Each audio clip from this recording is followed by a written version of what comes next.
श्री कृष्ण मित्रों, मैं प्रियंका स्वागत करती हूँ आपका जीवन और आध्यात्म में। मित्रों, जैसा कि आप सभी जानते हैं कि कार्तिक का महीना शुरू हो गया है और कार्तिक मास में भगवान विष्णु और तुलसी जी की बहुत ही पूजा की जाती है। तो आज मैं आप लोगों के लिए लेके आई हूँ कार्तिक मास का महात्मा।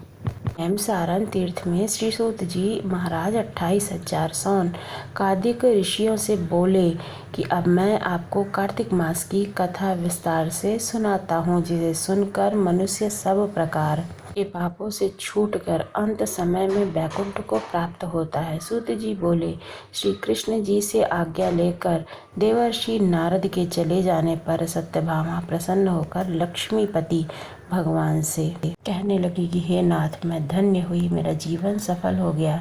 मेरे जन्मदाता भी धन्य है, जिन्होंने मुझ जैसी त्रिलोक्य सुंदरी को जन्म दिया, जो आपकी 16 सहस्त्र स्त्रियों मध्य में आपकी परम प्रिय पत्नी बनी।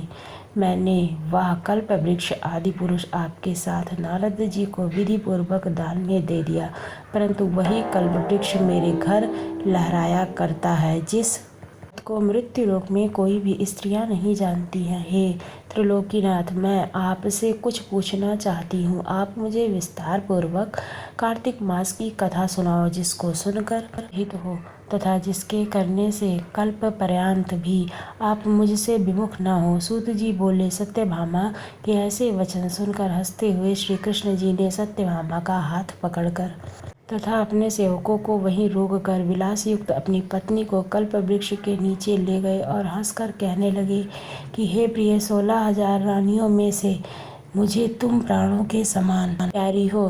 तुम्हारे लिए मैंने इंद्र से तथा देवताओं से भी विरोध किया था।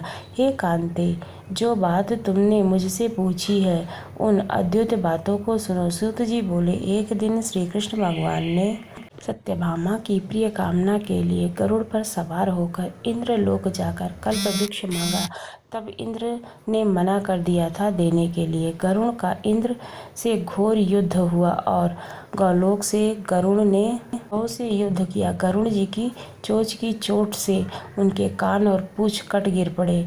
उनके रुधिर से 3 बूंदें उत्पन्न हुई, कान से तंबाकू, पूंछ से गोभी और खून से मेहंदी। इन तीनों के प्रयोग करने से मोक्ष प्राप्ति नहीं होती है। तब गौओं भी क्रोध से भरकर गरुड़ को मारा, जिससे उनके 3 पंख टूटकर गिर पड़े। इनके पहले पंख में से नीलकंठ, दूसरे से मोर और तीसरे से चकवा चकवी उत्पन्न हुए। हे प्रिय, इनके दर्शन मात्र से ही शुभ फल की प्राप्ति होती है। यह सुनकर सत्यभामा बोली कि हे प्रभु, मैंने पिछले जन्म में कौन कौन से दान, व्रत, तप किए थे जो मुझे आप प्राप्त हुए हैं। मेरा कैसा स्वभाव था, मैं किसकी पुत्री थी और मुझे मृत्यु लोक में जन्म क्यों लेना पड़ा। मैंने ऐसे कौन से शुभ कर्म किए हैं जिससे मैं आपकी अर्धांगिनी बन पाई हूँ। भगवान कृष्ण बोले कि हे प्रिय, जो तुमने पूर्व जन्म में शुभ कर्म किए थे, मैं विस्तार पूर्वक तुम्हें सुनाता हूँ। पूर्व समय में सतयुग के अंत में मायापुरी में अग्निगोत्र में देव शर्मा नाम का एक ब्राह्मण वेदांत का जानने वाला रहता था। वह रोज अतिथियों की सेवा, हवन, सूर्य भगवान की पूजा किया करता था। उसका तेज सूर्य के समान तेजस्वी था। उसके वृद्धावस्था गुणवती नाम की एक कन्या प्राप्त हुई। उसका विवाह उस पुत्रहीन ब्राह्मण ने चंद्र नाम के अपने एक शिष्य के साथ कर दिया। चंद्र को अपने पुत्र के समान मानता था तथा चंद्र भी उसे अपने पिता के समान सम्मान देता था। एक दिन वह दोनों कुश और समिधा लेने के लिए वन गए। हिमालय की तलहटी में भ्रमण करते हुए उन्होंने एक राक्षस को आता हुआ देखा। उस राक्षस के भय के मारे उसने सब अंग स्थिर हो गए और भागने की सामर्थ्य भी नहीं रही। तब उस काल के सदृश्य राक्षस ने उन दोनों को मार डाला। उनके धर्मात्मा होने के कारण मेरे पार्षद उनको मेरे पास वैकुंठ ले आए। उन्होंने आजीवन सूर्य भगवान की पूजा की थी।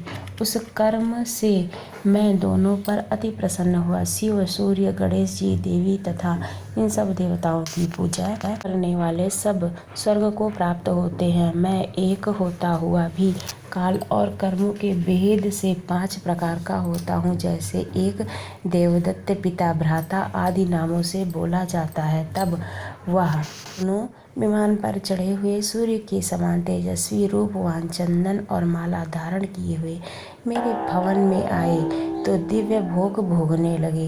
यहीं पर पहला अध्याय समाप्त होता है। दूसरे अध्याय को लेकर मैं फिर आप लोगों के समक्ष प्रस्तुत होंगी। धन्यवाद।